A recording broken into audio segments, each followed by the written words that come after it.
আমরা বারবার দেখেছি এই রাহুল গান্ধী নামক শিশুটি স্পর্ধার অতিরিক্ত আস্ফালন করে ফেলে। ইন্ডিজোটের সব টার্গেট হচ্ছে হিন্দুত্ব, যেন তেন প্রকারেণ দুরান্নই বিষয় নিয়ে হিন্দুদেরকে টেনে নিয়ে আসা, তাদেরকে অপমান করা। কখনো স্টালিন বলবে যে হিন্দু ধর্ম হচ্ছে ডেঙ্গির মতো, ম্যালেরিয়ার মতো, নানান রকম রোগের মতো, দুরারোগ্য ব্যাধির মতো।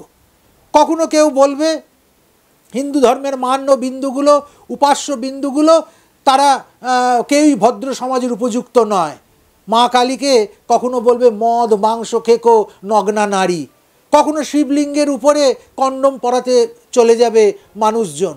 এই যে বার হিন্দুকে টার্গেট করা, যদি হিম্মত থাকে তাহলে টার্গেট করুক তো মুসলমানকে। যে হিন্দু ধর্ম তার পূর্বপুরুষ আর্য ঋষির কম্বুকণ্ঠে উচ্চারণ করে শৃণ্বন্তু বিশ্বমৃতস্য পুত্রা আজি ধামানি দিব্যানি তস্তু বেদাহমে তং পুরুষং মহান্তং আদিত্যবর্ণং তমসো পরস্ত্বাৎ তমেব বিদুত্বা মৃত্যুমে তুনান্ন পন্থা বিদ্যতয় নয়। অমৃতের পুত্র, এসো এসো অমৃতের পুত্রগণ, এই বলে যে ধর্ম সম্বোধন করতে শেখায়, সেই ধর্মকে যদি বলা হয় যে তারা কথায় কথায় হিংসা ছড়ায়, তারা ঘৃণা ছড়ায়, হিন্দু মানেই হিংসা ছড়াতে ঘৃণা ছড়াতে পটু, তাহলে এর চেয়ে লজ্জা, এর চেয়ে অপমানজনক কিছু হতে পারে না। এর জবাব হিন্দুরা তো দেবেই, সেই সঙ্গে সঙ্গে কাল দেবে। যেমন মহাকাল জবাব দিয়েছে, গান্ধী বংশকে নিবংশ করে দিয়েছে, ঠিক সেই রকম আরও করুণ পরিণতি হবে এই গান্ধী বংশের শেষ কুলাঙ্গার রাহুল গান্ধীর। হিন্দুরা সহনশীল হলেও হিন্দুদের দেবদেবীরা কিন্তু নপুংসক নয়। আমরা বারবার দেখেছি এই রাহুল গান্ধী নামক শিশুটি স্পর্ধার অতিরিক্ত আস্ফালন করে ফেলে। আসলে যে শিরায় শিরায় খ্রিস্টান আর মুসলমানের রক্ত বহন করে, সে সনাতন হিন্দুত্বের কি বুঝবে, কি বোঝবার ক্ষমতা তার আছে? যে রাহুল গান্ধী তিরুপতির মন্দিরে গিয়ে পোশাকের উপরে হাস্যকরভাবে পইতে পড়ে, পইতে হতে হবে গললগ্ন দেহলগ্ন, তা না করে পোশাক পরে তার উপর থেকে পইতে পড়েছে অনেকটা উত্তরীয়র মতো। যে ইমিটেশন হিন্দুত্ব নিয়ে এসে নিজের ক্ষমতা প্রতিপত্তি জাহির করতে চায়, তার কথার কোনো গুরুত্ব থাকতে বলে আমি মনে করি না। শুধু তাই নয়, তার এই বালখিল্য সুলভ স্পর্ধা কোটি কোটি হিন্দুর হৃদয়কে আহত করেছে, কোটি কোটি হিন্দুর সনাতন পরম্পরাকে ধর্ষিত করেছে, নির্জিত করেছে, রক্ত লাঞ্ছিত করেছে। কেবলমাত্র গুলি ছুঁড়লেই, কেবলমাত্র অস্ত্র চালনা করলেই রক্ত বেরোয় না।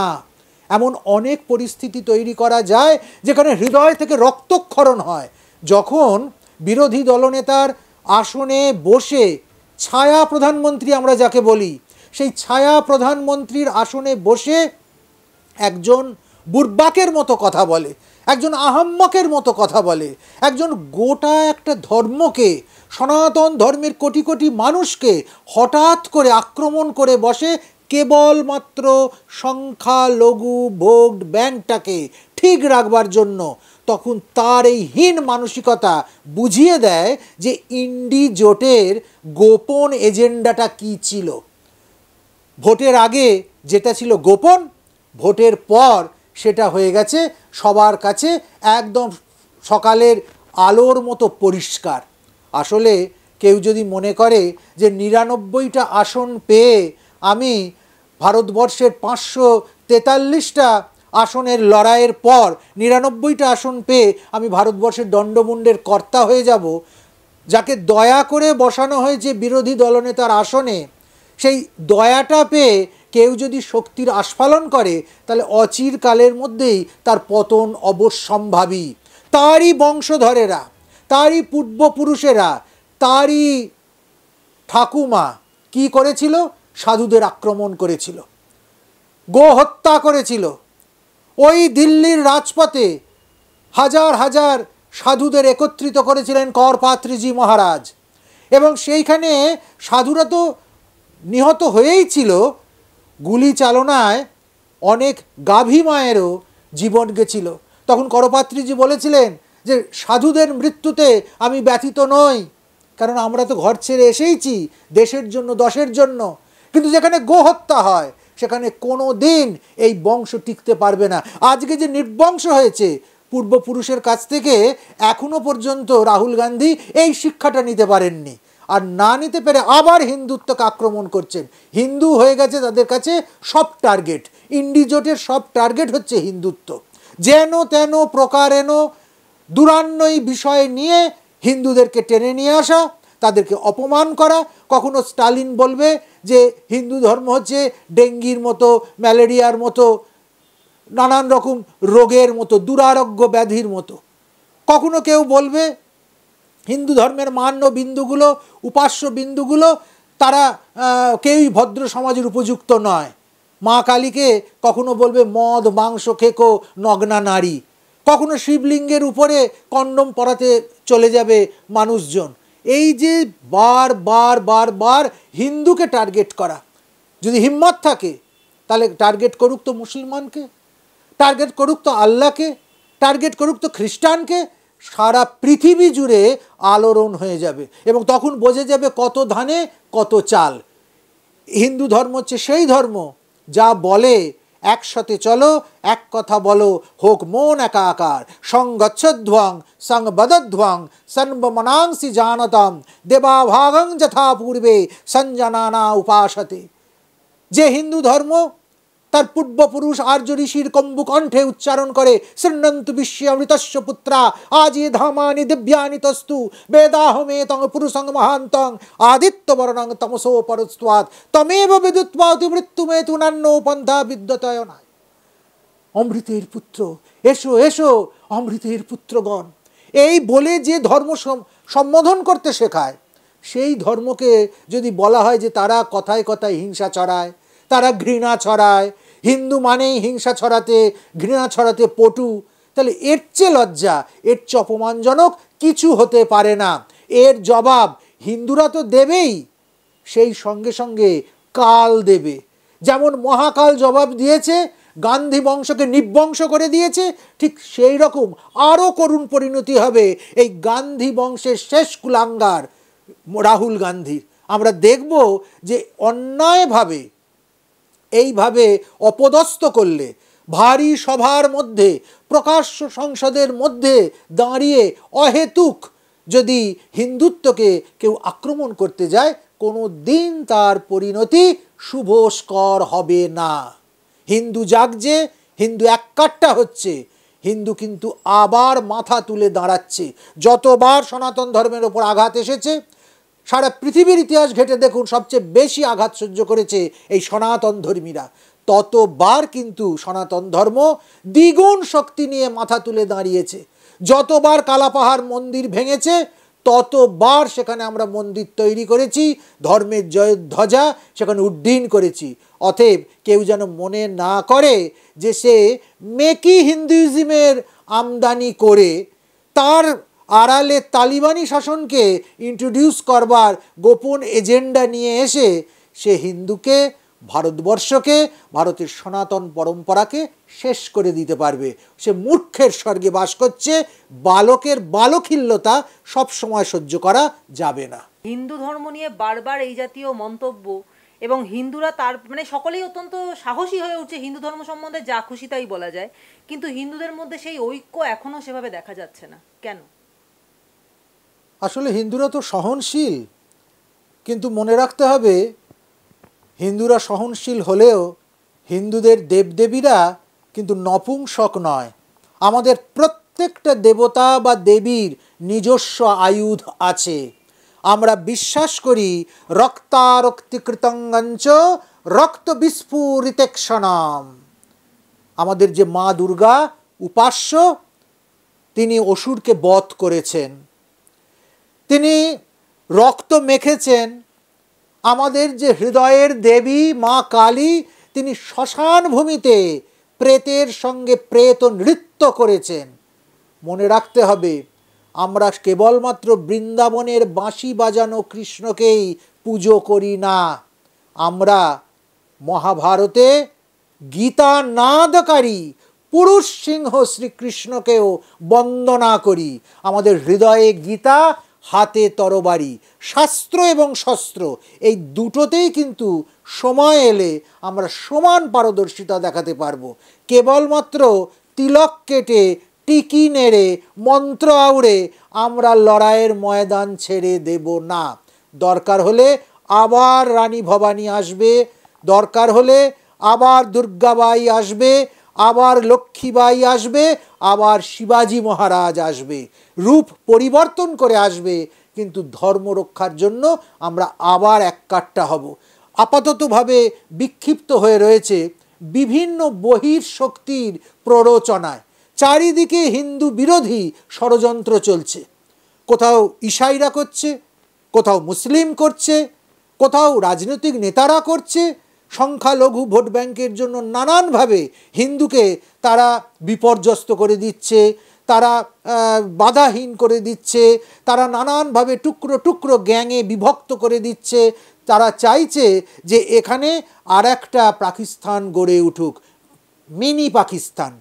কিন্তু তারা মূর্খের স্বর্গে বাস করছে। মিনি পাকিস্তান আমরা আর হতে দেব না। তার জন্য আমরা সংসার যেমন ছেড়েছি, আমরা যেমন সব ছেড়ে গেরুয়া পড়েছি, গেরুয়া ধ্বজা তুলেই আমরা দেশের, মাতৃভূমির এবং ধর্মের মান রক্ষা করব।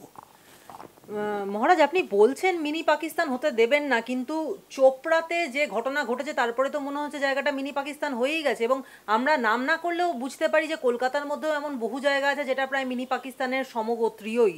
এবং চোপড়াতে মার খাওয়া সেই মহিলাকেই চরিত্রহীন বলছেন সেই তৃণমূল বিধায়ক, এবং বলছেন মুসলিম দেশে এরকম হয়। মুসলিম দেশ মানে আমাদের দেশ কি মুসলিম দেশ হয়ে গেল তাহলে? না না, উনি তো চাইছেন এটা মুসলিম দেশ হোক, তালিবানি শাসন এখানে প্রবর্তিত হোক। আসলে ওর বক্তব্য হচ্ছে এখনও তালিবানি বিষয়, তালিবানি শাসনটা ঠিক মতো এখানে ইন্ট্রোডিউসড হয়নি, কেবলমাত্র কঞ্চি দিয়ে বাড়ি দেওয়া হয়েছে। উনি হয়তো চান যে যেমন শরীয়তি আইনে যে অপরাধ করে তাকে পাথর ছুঁড়ে মারা হয়, বড় বড় ঢিল ছুঁড়ে মারবে, পাথর ছুঁড়ে মারবে, পাথরের আঘাত লাগবে, দগ্ধে মরবে, হঠাৎ করে যেতে যেতে ফট করে নারীর গলা কেটে দেবে, বোরখা পরিয়ে দেবে। এটা উনি চাইছেন, স্বপ্ন দেখছেন। আর ওনার যিনি নেত্রী, এইসব স্বপ্ন তিনি দেখাচ্ছেন। তিনি দুরান্নয়ী ষড়যন্ত্র করছেন। কি করে এখানে তিনি জয় বাংলা বলতে শিখিয়েছেন। হ্যালো বলা যাবে না, হ্যালো বললেও তারপরেই বলে দিতে হবে জয় বাংলা, যেটা কিন্তু বাংলাদেশ থেকে আমদানি করা হয়েছে, বহিরাগত স্লোগান। আসলে সমস্তটা মুসলমানীকরণের একটা দীর্ঘান্বয়ী প্রয়াস মাত্র, সেই প্রয়াসের দিকে যাচ্ছে। না হলে প্রকাশ্য রাস্তায়, তার মানে এই নয় আমি গেরুয়া পরে কোনো মহিলার পরকীয়া সম্পর্ককে সমর্থন করছি, তার মানে তা নয়। কিন্তু আমি প্রতিবাদ করছি মানুষ হয়ে মানুষের প্রতি জানোয়ারের মতো আচরণ করা। দেশে আইন থাকতে, সংবিধান থাকতে যারা জয় সংবিধান বলে, তারা সংবিধানের শাসনকে, আইনের শাসনকে নিজে হাতে তুলে নেয়। এবং কি নির্লজ্জের মতো ওই বিধায়ক তাকে ঢাকছে, তাকে আড়াল করছে, বলছে ও একটু বাড়াবাড়ি হয়ে গেছে, তার মানে আরেকটু বেশি বাড়াবাড়ি হলে ওনার তৃপ্তি হতো। এর থেকে কি করুণ দুরবস্থা আর বলা যায় না। শুধু তাই নয়, এরপর দেখতে পাওয়া যাচ্ছে যে ওই নির্যাতিতা উল্টো বয়ান দিচ্ছে। এটা তো আরও শিহরিত হয়ে যেতে হয় যে চাপ, প্রশাসনিক চাপ এবং প্রশাসনের ভণ্ডামি কোন জায়গায় গিয়ে পৌঁছেছে। মানুষ নিজের দুঃখের কথা, যন্ত্রণার কথা বলতেও ভয় পাচ্ছে। এই হীরক রানীর রাজত্বে না জানি আমরা আর কত খেলা দেখব, আর কত খেলা হবে। কিভাবে দেশকে, জাতিকে, মানুষকে মা মাটি মানুষের নাম নিয়ে মাটির নিচে মিশিয়ে দেওয়া হবে, তারই চলেছে এক নির্লজ্জ নোংরা প্রতিবেদন। আমরা দেখেছিলাম যে চোপড়ার যে ঘটনা ঘটেছে, সেটা আমরা যে ভাইরাল হওয়া ক্লিপ, তাতে দেখেছিলাম যে মানে সেই যুগলকে ধরে বেধড়ক পেটানো হচ্ছে। একজন ছেলে, তিনি শুধু পেটাচ্ছে নয়, মাঝে মাঝে আবার ডেকে ডেকে নিয়ে এসে, টেনে টেনে নিয়ে এসে চুলের মুঠি ধরে নাড়িয়ে দিচ্ছে। হ্যাঁ, কি নৃশংসতা! হ্যাঁ, একজন নারীকে, একজন মাকে, একজন মহিলাকে প্রকাশ্য এতে, এবং আশেপাশে যারা দাঁড়িয়ে আছে তাদের মশ্রু এবং গুম্ফ, তাদের লুঙ্গি এবং ফতুয়া, তাদের ফেজ টুপি চিনিয়ে দিচ্ছে এরা কোন ধর্মের মানুষ। তারা এটাকে আফগানিস্তান বানাতে চাইছে, তারা এটাকে তালিবান সাম্রাজ্য বানাতে চাইছে, তারা এটাকে মুসলমান সাম্রাজ্য বানাতে চাইছে, কি চাইছে? এত নির্লজ্জ বর্বরতা মানুষ হয়ে মানুষের প্রতি, এ আমরা কল্পনা করতে পারি না। প্রশ্নটা সেটাই যে মানে যেভাবে আমরা দেখতে পেলাম যে সবাই দাঁড়িয়ে দাঁড়িয়ে ব্যাপারটা দেখছে, এবং পরবর্তীকালে যখন সেই নির্যাতিতা তিনি তার বয়ান পর্যন্ত বদলে ফেললেন চাপে পড়ে, তাহলে কি পশ্চিমবঙ্গ এখন ইসলাম রাষ্ট্র হওয়ার দিকেই এগোচ্ছে? আর যদি তাই হয় তাহলে সেটা আটকাবেন কেমন করে? একদম পরিকল্পিত উপায়ে আগামী 10 বছরের মধ্যে পশ্চিমবঙ্গের 80% মানুষ এবং 90% সরকারি জায়গা মুসলমানরা দখল করে নেবে। মুসলমানদের বডি ল্যাঙ্গুয়েজ বদলে গেছে, তাদের হাব ভাব চাল চলন বদলে গেছে, কেবলমাত্র একটাই স্বার্থ, একজন বিশেষ কাউকে ক্ষমতায় বসে থাকতে হবে। তার জন্য সে নিজের দেশ, নিজের জাতি, নিজের ধর্ম, নিজের পদ সব ভুলে যাচ্ছে। সবের বিরুদ্ধে সে সোচ্চার হচ্ছে, ষড়যন্ত্র করছে। না হলে এই রাজ্যের প্রশাসনিক প্রধান কিন্তু তিনি, কোনোভাবে তিনি এই দায় এবং দায়িত্ব এড়াতে পারেন না, এড়ানো যায় না। এবং ধীরে ধীরে ধীরে ধীরে পশ্চিমবঙ্গের যে ডেমোগ্রাফি, জনবিন্যাস, সেটা বদলে যাচ্ছে। এমন অনেক অনেক জায়গা আছে, আমি নাম করে করে বলতে পারি, যে যেখানে আগে হিন্দুদের বাস ছিল, এখন সেখানে 90%, কোথাও 80%, কোথাও 60% মুসলমানে ভর্তি হয়ে গেছে। বাইরে থেকে মুসলমান আসছে, বহিরাগত মুসলমান আসছে, রোহিঙ্গা আসছে, সবার জন্য উনি চাইছেনই এইভাবে সংখ্যালঘুদের বাড়িয়ে নিজে ক্ষমতার অলিন্দে টিকে থাকতে, এছাড়া অন্য কোনো ব্যাপার নয়। বিষ্ণুপুরের বিজেপি সাংসদ সৌমিত্র খাঁ তিনি বলছেন যে পশ্চিমবঙ্গে মুসলিম রাষ্ট্রের শাসন চালু হয়ে গেছে, সবচেয়ে বড় সমস্যার বিষয় হলো এখানে মুসলিম রাষ্ট্রের নিয়ম চালু হয়ে গেছে। পশ্চিমবঙ্গে হিন্দুরা জয় শ্রীরাম বলতে পারেন না, সরস্বতী পুজো করতে পারেন না। কি বলবেন? একদম ঠিক বলেছেন সৌমিত্র খাঁ, আমার সুপরিচিত, আমার স্নেহভাজন একজন। ও কথা খুব পরিষ্কার বলে, স্পষ্ট বলে, দ্বিধাহীনভাবে বলে, যথার্থ বলে। সত্যি সত্যি তো আমরা দেখতে পাচ্ছি, আমরা কলকাতা শহরে যখন চলি তখন দেখতে পাই না, হেলমেট না থাকলে একটা হিন্দু যুবককে কিংবা একটা হিন্দু মানুষকে যেভাবে হ্যারাস করে ট্রাফিক, আর সেই জায়গায় একজন ফেজ টুপি পরে গেলে তার যেমন ছাড় হয়ে যায়, এ তো সবাই দেখে দেখে আমরা অভ্যস্ত হয়ে গেছি। আমি নিজে চোখে দেখেছি চিড়িয়ামোড়ের মতো জায়গায় ফেজ টুপি পরে যাচ্ছে, যেতে যেতে পুলিশকে থাপ্পড় মেরে দিয়ে চলে গেল। পরে জানতে পারলাম কি ব্যাপার, না আগের দিন হেলমেট না পরবার জন্য ওই পুলিশ ওদেরকে ধরেছিল, পরের দিন সে সেটার সবার সামনে তার প্রতিশোধ নিল। পুলিশটি হতভম্ব হয়ে দাঁড়িয়ে রয়েছে। এরকম অনেকে অনেক অনেক ঘটনার সাক্ষী রয়েছে। এর থেকে বোঝা যাচ্ছে যে এখানে একটা নিদারুণ চাপের রাজনীতি চলেছে, চাপের খেলা চলেছে। এই চাপ যত বাড়বে তত হিন্দু বিতাড়িত হবে, দুর্বল হবে, তত হিন্দু নিজেকে নিজে শেষ করে দেবে। একবার, বেশি দিন আগেও নয়, কিছুদিন আগে আমরা তারা খেয়ে, সব হারিয়ে, রক্তাক্ত হয়ে, আত্মীয় স্বজন ফেলে, প্রাণের দায়ে বাংলাদেশ থেকে পালিয়ে এ দেশে এসেছি। আপনারা সবাই পোঁটলা বাঁধতে শুরু করুন, কিন্তু কোথায় যাবেন, আবার এখান থেকে আমরা কোথায় যাব সেটা আমাদের দিশা নেই। কোথায় গেলে আমরা আশ্রয় পাব? একবার আশ্রয়চ্যুত হয়েছি, কিন্তু দুর্ভাগ্য তাতেও আমাদের চেতনা ফেরেনি। আমাদের দাদুরা, আমাদের ঠাকুমারা, আমাদের পূর্বপুরুষরা এই 2-1 প্রজন্ম আগে যে করুণ অভিজ্ঞতার শিকার হয়েছে, আবার সে অভিজ্ঞতা হয়তো আমাদের কিংবা আমাদের পরবর্তী প্রজন্মকে ফেস করতে হবে। তার জন্য যেন পশ্চিমবঙ্গের হিন্দুরা প্রস্তুত থাকে। হিন্দু ভাই বোনেরা বা মহিলারা তারা যে নির্যাতিতা হচ্ছেন সে বিষয়ে বুদ্ধিজীবীরা একেবারে মুখে কুলুপ গুজে রেখেছেন, মানে কুলুপ এঁটে রেখেছেন। আর সে তাহলে তাহলে মোমবাতিগুলোই বা কোথায়? তারা কি সে এখন আর জ্বালানো যায় না? বারুদ কি ফুরিয়ে গেছে? হ্যাঁ, মোমবাতি সব ড্যাম্প লেগে গেছে, আর তারা একটা একটা করে শ্রী হয়ে গেছে, কিম্ভূত কিমাকার হয়ে গেছে। আর বুদ্ধিজীবীরা আসলে এখন তো বুদ্ধি আর বেচতে পারছে না। কেন বেচবে কী করে? বুদ্ধিগুলো তো বন্ধক দেওয়া আছে।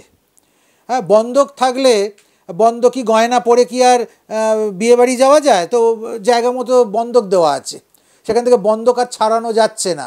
এই জন্য বুদ্ধিজীবীরা আজকে উধাও হয়ে গেছে। এই পুরো বুদ্ধিজীবী গোষ্ঠী, যে বুদ্ধিজীবীরা ছিল পশ্চিমবঙ্গের অহংকার অলংকার, সেই বুদ্ধিজীবীরা আজকে সব মাটি চাপা ধামা চাপা হয়ে গেছে। তারা সব শ্রীময় হয়ে গেছে, শ্রীতে শ্রীতে তারা বিশ্রী রূপ ধারণ করেছে। ফলে বুদ্ধিজীবী আর দেখা যাবে না, মোমবাতি আর জ্বলবে না। পাশের বাড়িতে ঝগড়া হলে বুদ্ধিজীবীরা মাঝে সাঝে একটু ট্যাঁফো করে উঠবে, বেঁচে আছি জানাবার জন্য। কিন্তু নিজের ঘরে যখন হবে তখন তারা সব বিকিয়ে গেছে, তারা সব চলে গেছে, তারা শেষ। বুদ্ধিজীবী পরম্পরাটা শেষ করে দেওয়া হয়েছে একেবারে পরিকল্পিত উপায়ে। আরেক বুদ্ধিজীবী প্রসঙ্গে আসি, তার নাম অমর্ত্য সেন। তিনি বলছেন যে লোকসভা ভোটের রেজাল্ট বলছে যে ভারত হিন্দু রাষ্ট্র নয়, প্রথমত, এবং দ্বিতীয়ত তিনি বলছেন যে বিপুল অর্থ ব্যয়ে অযোধ্যার যে রাম মন্দির নির্মাণ হয়েছে সেটা বিজেপির একটা মস্ত বড় ভুল। কারণ রাম মন্দির নিয়ে দেশের প্রকৃত চেহারাকে ঢেকে ফেলার চেষ্টা এটা মানে হয়েছে, এটাই মনে করছেন তিনি। এবং এসব কারণেই যে অযোধ্যা বিধানসভা কেন্দ্রের ফৈজাবাদ লোকসভা আসনে বিজেপির ভরাডুবি হয়েছে, সেটাও কিন্তু অমর্ত্য সেন মনে করেন। অমর্ত্য সেনের লাইফ হিস্ট্রি যদি আমরা দেখি তাহলে বুঝতে পারবো তিনি কখনোই ভারতবর্ষ, ভারতবাসী, বাংলা এবং বাঙালির প্রতি খুব একটা অনুকূল ছিলেন না। তিনি নিশ্চিতভাবে নোবেল লরিয়ট, তিনি নোবেল পুরস্কার পেয়েছেন। তার মেধাকে আমরা সম্ভ্রম করি, শ্রদ্ধা করি, কিন্তু তার মানে এই নয় হঠাৎ করে বাইরে থেকে এসে আলটপকা একটা মন্তব্য করে দিয়ে সব জানতা ভাব দেখিয়ে তিনি এখানে একটা বিশৃঙ্খলা সৃষ্টি করবেন এবং বারবার নিজের দেশের প্রতি, নিজের জাতির প্রতি, নিজের ধর্মের প্রতি বিশৃঙ্খলামূলক কোনো মন্তব্য করবেন। আর সেটা আমাদেরকে মাথা পেতে নিতে হবে, এ হতে পারে না। ওনার আপামর যে মন্তব্যগুলো যদি আমরা বিশ্লেষণ করি বুঝতে পারবো সেটা একদেশদর্শী। তিনি সমস্যার গভীরে যান না, তিনি জাতির প্রাণকে স্পর্শ করতে পারেননি। যে শান্তিনিকেতনে তার শিক্ষা দীক্ষা, যেখানে তার আশ্রয় বাসস্থান বিতর্কিত যদিও, সেইখানে গুরুদেবের শিক্ষা তিনি কতটা গ্রহণ করেছেন সেটা নিয়েও আমাদের মনে মাঝে মাঝে প্রশ্ন জাগে। ওনার মেধাকে শ্রদ্ধা করি, কিন্তু ওনার এই তাৎক্ষণিক মন্তব্যকে কখনোই নির্বিবাদে মেনে নিই না। আন্তর্জাতিক খ্যাতিসম্পন্ন বিশিষ্ট অর্থনীতিবিদ অমর্ত্য সেন তিনি বলছেন যে রাম মন্দির নির্মাণে বিপুল পরিমাণ অর্থ খরচ করা হয়েছে। এই বৈভব দেখানোর কারণ হলো ভারতকে হিন্দু রাষ্ট্র বলে প্রতিপন্ন করা, কিন্তু মহাত্মা গান্ধী, রবীন্দ্রনাথ ঠাকুর বা সুভাষচন্দ্র বসুর দেশে তা হওয়ার কথা নয়। এই চেষ্টার ফলে ভারতের অন্তরাত্মাকে উপেক্ষা করা হয়েছে এবং এই প্রয়াস ও দৃষ্টিভঙ্গির পরিবর্তন চাই, এমন কথা বলছেন তিনি। মহাত্মা গান্ধীর ভারতবর্ষ কিসের ভিত্তিতে দুভাগ হয়েছিল? ধর্মের ভিত্তিতে, জাতের ভিত্তিতে। কেন দুভাগ হয়েছিল? মহাত্মা গান্ধী কিন্তু একবার বলেছিলেন যে দেশ ভাগ হলে আমার বুকের উপর দিয়ে গিয়ে দেশ ভাগ করতে হবে। পরে সেই দেশ ভাগ হলো কেন? আর যদি ধর্মের ভিত্তিতে এ দেশ ভাগ হয়ে থাকে তাহলে তার একটা অংশ ইসলাম কান্ট্রি হয়ে গেল, আর একটা ধর্মনিরপেক্ষ হলো কেন? এগুলো কিন্তু বিচার করবার সময় এসেছে। আর মহাত্মা গান্ধী নিশ্চিতভাবে মন্দিরে এসে ধর্মের কথা বলেছেন, রাম রহিমকে এক করেছেন, রামের সঙ্গে রহিমকে মিলিয়ে ভজন গেয়েছেন। কিন্তু এই মহাত্মা গান্ধী যখন মসজিদে রাম নাম করতে গেছেন, গীতা পাঠ করতে গেছেন, তখন তারা খেয়ে বেরিয়ে এসেছেন। এ কথা জাতি কিন্তু ভোলেনি। অতএব আমরা নিশ্চিতভাবে তাকে শ্রদ্ধা করব, তাকে সম্মান করব, কিন্তু হিন্দুর স্বার্থ যদি বিঘ্নিত হয়, হিন্দুর অস্মিতায় যদি আঘাত লাগে, সেটা কিন্তু আমরা মেনে নেব না। আর রাম মন্দির নিয়ে এত ছ্যাঁকাপোড়া লাগছে কেন?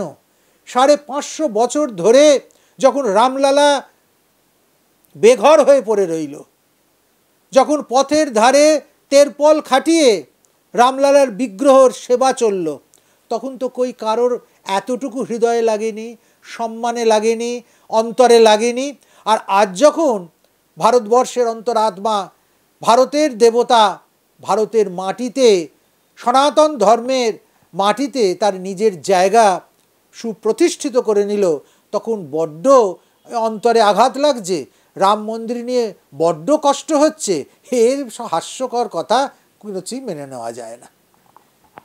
65 বছরে ভারতে হিন্দু জনসংখ্যা কমলো 7.8% এবং মুসলিম বাড়লো 43%। কি বলবেন? আমি তো বারবার বলছি, ইন্ডি জোটের পিণ্ডি এইখানেই লুকোনো আছে। এটাই হচ্ছে গোপন এজেন্ডা। ধীরে ধীরে ধীরে ধীরে হিন্দু খতম করো, হিন্দু শেষ করো, হিন্দুকে ধুয়ে মুছে দাও। আর তার জায়গায় ধর্মনিরপেক্ষতার নামে, তার জায়গায় সমাজতন্ত্রের নামে, তার জায়গায় উন্নয়নের নামে ধীরে ধীরে মুসলিম বাড়াও, খ্রিস্টান বাড়াও, অন্য ধর্মাবলম্বীদের বাড়াও, যাতে ভবিষ্যতে, একদম নিকট ভবিষ্যতে ভারতবর্ষ ইসলামিক কান্ট্রি হয়ে যেতে পারে। হিন্দুরা বিভিন্নভাবে জাতপাত বিভিন্ন জিনিসে ডিভাইডেড হয়ে রয়েছে এবং হিন্দুরা একত্রিত নয়। আর আরেকটা ব্যাপার হচ্ছে যে দেখুন, হিন্দুরা একত্রিত নয়, কিন্তু বর্তমানে বা এক অভিনেত্রী, আমাদের পশ্চিমবঙ্গের এক অভিনেত্রী বাংলাদেশে গিয়ে গরুর মাংস রান্না করেছিল। পরবর্তীতে তার কী হয়েছে সেটা এখন তিনি সবাই দেখতে পাচ্ছে। তিনি এখন বাড়ি থেকে বেরোতে ভয় পাচ্ছেন এবং সিকিউরিটি নিয়ে তাকে থাকতে হচ্ছে। সুতরাং হিন্দুরাও আস্তে আস্তে একত্রিত হচ্ছে বলেই আমার মনে হয়।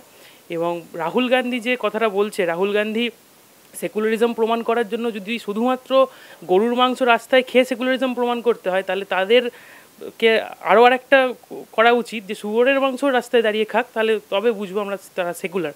এবং হিন্দুত্ব নিয়ে বারবার এর আগেও অন্যান্য নেতারা, মন্ত্রীরা বিভিন্ন মতামত দিয়েছেন এবং তাদের যে কী পরিণতি হয়েছে, এবং সেটা রাহুল গান্ধীর পূর্ববর্তী যারা ছিলেন তারা জানেন যে তার এক সন্ন্যাসীর অভিশাপে তার পুরো বংশ ছারখার হয়ে গেছে।